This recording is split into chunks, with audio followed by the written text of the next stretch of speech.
अस्सलामुअलैकुम। Kitchen with Shaheen aunty में मैं आप सबको खुश आमदीद कहती हूँ। आज मैं अपने किचन में सर्दियों की बहुत ही स्पेशल चटनी बना रही हूँ। बहुत मज़े की ये चटनी बनती है और इसे मैं बिल्कुल मुनफरिद तरीके से बनाऊंगी। आपने ऐसी मूली की चटनी पहले कभी ना खाई होगी और ना ही बनाई होगी। तो आप वीडियो को आखिर तक ज़रूर देखिएगा। इसके लिए मैंने एक दरमियाने साइज़ की मूली ली है। इसका छिलका मैंने उतार लिया है और इसे 2 टुकड़ों में काट लिया है। 3 दरमियाने साइज़ के मैंने लाल कलर के टमाटर लिए हैं। तो सबसे पहले हमने मूली को कद्दूकस कर लेना है।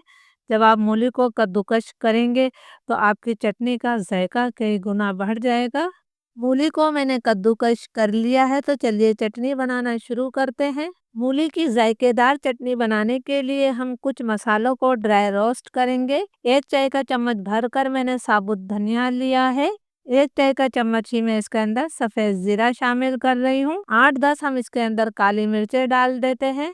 4 मैं सूखी गोल मिर्चें डाल रही हूँ, या फिर आप अपने टेस्ट के मुताबिक भी मिर्चें ले सकते हैं। फ्लेम मेरा लो टू मीडियम है। लो टू मीडियम फ्लेम पर इन मसालों को हमने इतनी देर तक भूनना है कि इनका हल्का सा कलर तब्दील हो जाए और इसमें से अच्छी सी खुशबू आने लगे। मसालों का हल्का सा कलर तब्दील हो गया है और माशाल्लाह इसमें से बहुत ही प्यारी खुशबू आ रही है। तो मैं इसे प्लेट में निकाल कर ठंडा कर लेती हूँ। अब इसी फ्राई पैन में मैं 1 खाने का चम्मच तेल शामिल कर देती हूँ। फ्राई पैन हमारा गरम है। अब मैं इसके अंदर 5 लहसुन की कलियां शामिल कर रही हूँ। 2 हमने हरी मिर्चें डाल दी हैं। लो टू मीडियम फ्लेम पर इन दोनों चीज़ों को हम इतनी देर तक फ्राई करेंगे कि इन पर अच्छा सा गोल्डन ब्राउन कलर आ जाए। लहसुन और हरी मिर्चों पर बहुत ही प्यारा गोल्डन ब्राउन कलर आ गया है। अब हम इन्हें निकाल लेंगे। जब हम लहसुन और हरी मिर्चों को गोल्डन ब्राउन कर लेते हैं तो चटनी में बहुत ही अच्छा सा जायका आता है। आपने भी इन्हें बहुत अच्छी तरह से गोल्डन ब्राउन करना है। इसे अब हम साइड पर रख देते हैं। अब मैं इसके अंदर टमाटर शामिल कर रही हूँ। 1 टमाटर के मैंने 2 टुकड़े कर लिए हैं। मैंने आपको कहा था ना, आपने मूली की ऐसी चटनी ना पहले कभी बनाई होगी और ना खाई होगी। तो आप लोग वीडियो को आखिर तक देखिएगा। आप लोगों को ये चटनी की रेसिपी बहुत ज़्यादा पसंद आने वाली है। लो टू मीडियम फ्लेम पर मैं इसे 2 मिनट के लिए ढक देती हूँ। टमाटर को पकते हुए तकरीबन 1.5-2 मिनट हो गए हैं। टमाटर हमारे थोड़े नरम हो गए हैं।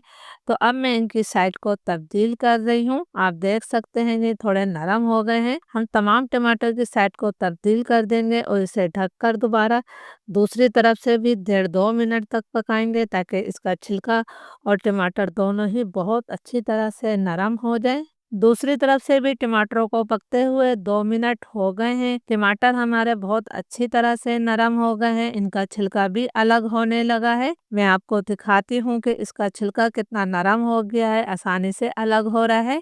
तो चूल्हा मैं बंद कर रही हूँ। इन टमाटरों को हम थोड़ा ठंडा कर लेंगे और इनके छिलके को मैं उतार लूँगी। जिन मसालों को मैंने ड्राई रोस्ट किया था वो ठंडे हो गए हैं। इसे हम डालकर मोटा मोटा सा कूट लेते हैं। आपने इसका बिल्कुल बारीक पाउडर नहीं बनाना है, मोटा मोटा सही कूटना है। इसका चटनी में बहुत ही अच्छा जायका आएगा। मसाले को मैंने मोटा मोटा सा कूट लिया है। बहुत ही खुशबूदार ये मसाला है। ये चटनी के जायके को कई गुना बढ़ा देगा। टमाटर हमारे ठंडे हो गए थे। मैंने इनका छिलका भी उतार दिया है।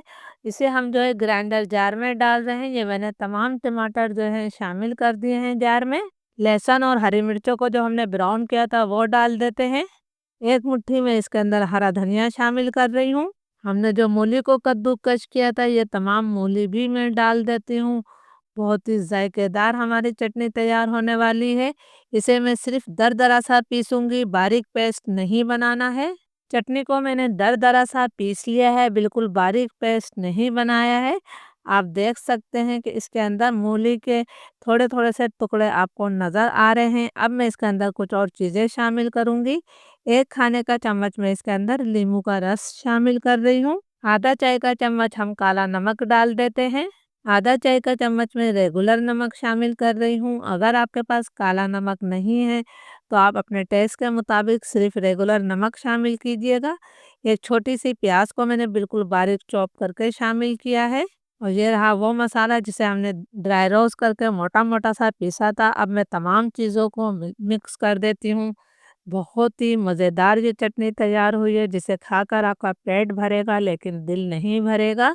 तमाम चीज़ों को मैंने अच्छी तरह से मिक्स कर लिया है, तो अब मैं इसे छोटी कटोरी में निकाल रही हूँ। आप इस चटनी को ऐसे ही रोटी या पराठे के साथ खा सकते हैं, या फिर आप इसे दाल चावल या खिचड़ी के साथ भी सर्व कर सकते हैं।